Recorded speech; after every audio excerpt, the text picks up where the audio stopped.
Un garçon effrayé dit à sa mère qu'il y a quelqu'un dans sa chambre la nuit. Elle ne le croit pas jusqu'à ce qu'elle installe une caméra de surveillance et fasse une découverte surprenante. Christopher Corbin a tiré les draps sur sa tête et s'est mis les doigts dans les oreilles. Il pensait que s'il ne pouvait ni voir ni entendre le monstre, celui-ci ne pourrait pas l'atteindre, du moins l'espérait-il. Au cours des derniers jours, le monstre était devenu plus audacieux et Christopher était sûr que très bientôt il sentirait ses terribles griffes le tirer du lit et l'entraîner dans l'antre du monstre.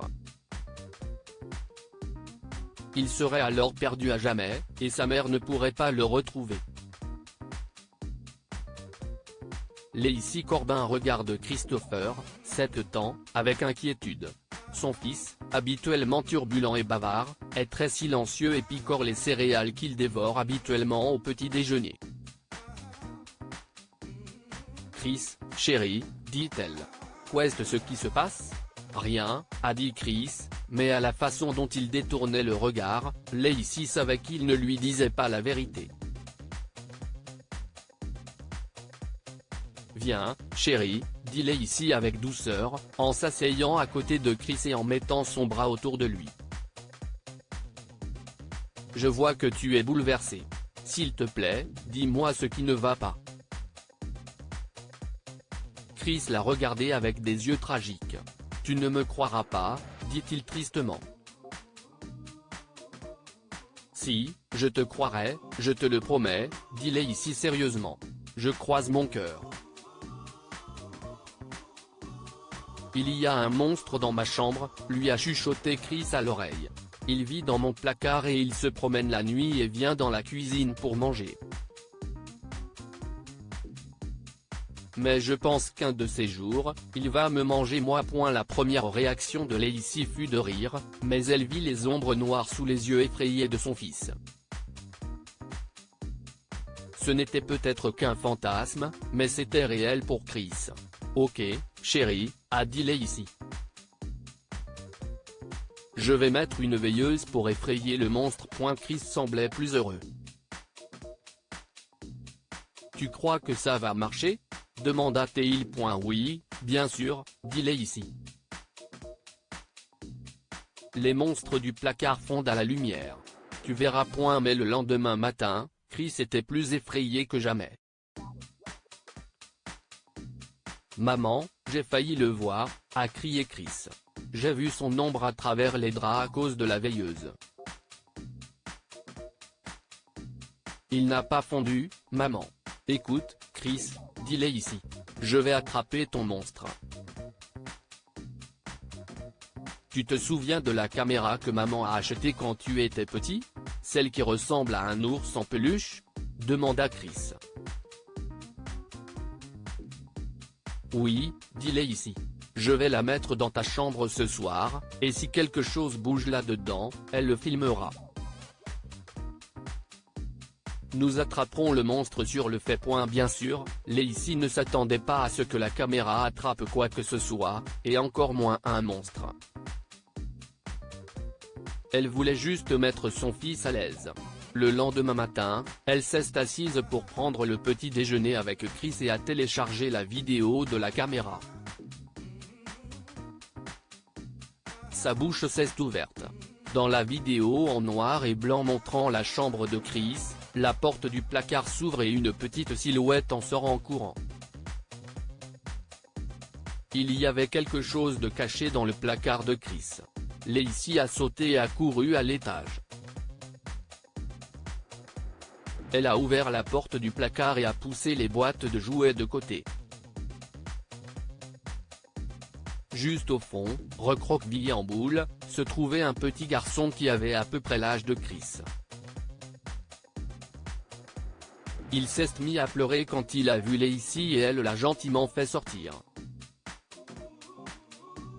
Bonjour, a-t-elle dit. Je suis Lacey. Qui es-tu? Je m'appelle Victor, a dit le garçon d'une voix tremblante. Salut Victor, a dit Lacey. Que dirais-tu de descendre et de prendre le petit déjeuner avec nous? Christopher pensait que tu étais le monstre du placard. Chris a été stupéfait de voir sa mère amener un petit garçon en bas, mais il a été très soulagé de découvrir que Victor n'était pas un monstre et ne voulait pas le manger.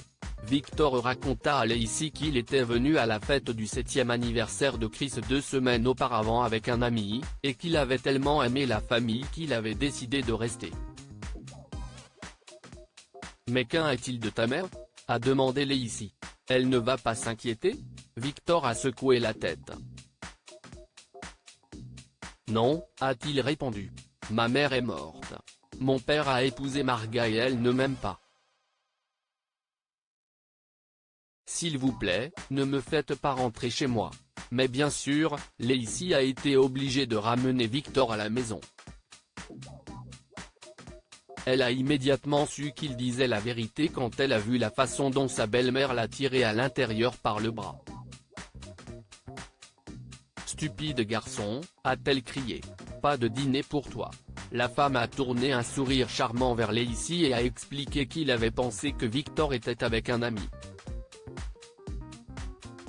Mais Lacey a vu la façon dont la femme a enfoncé ses ongles dans l'épaule de Victor. Elle est allée de la maison de Victor directement à la police et en 1 heure elle était de retour avec 2 officiers et une assistante sociale. Ils ont surpris les parents de Victor en train de maltraiter leur fils. À la demande de Lacey, l'assistante sociale a autorisé Victor à rester chez elle, dans la chambre d'Amis, cette fois. Lorsque le tribunal a envoyé ses parents en prison, Victor a été autorisé à rester. Dès que possible, Lacey a demandé à adopter Victor et il est devenu le meilleur ami de Chris ainsi que son frère. Que pouvons-nous apprendre de cette histoire ? Parfois, ce qui peut sembler impossible est en fait très possible. Lacey pensait que son fils l'imaginait, mais il y avait vraiment un monstre dans le placard. Chaque enfant mérite d'être aimé inconditionnellement. Lacey a offert à Victor le même amour qu'elle a donné à Chris, l'amour qu'il n'a jamais reçu de son père et de sa belle-mère. Partagez cette histoire avec vos amis. Elle pourrait égayer leur journée et les inspirer. Cette histoire est inspirée par l'histoire d'un de nos lecteurs et écrite par un rédacteur professionnel. Toute ressemblance avec de véritables noms ou lieux est une pure coïncidence. Toutes les images sont utilisées uniquement à des fins d'illustration. Partagez votre histoire avec nous. Elle changera peut-être la vie de quelqu'un. Si vous souhaitez partager votre histoire, envoyez-nous un mail à info@amomama. Comme point si vous avez aimé cette histoire, découvrez celle d'un petit garçon qui supplie les policiers de trouver le Père Noël et de lui remettre sa lettre de Noël.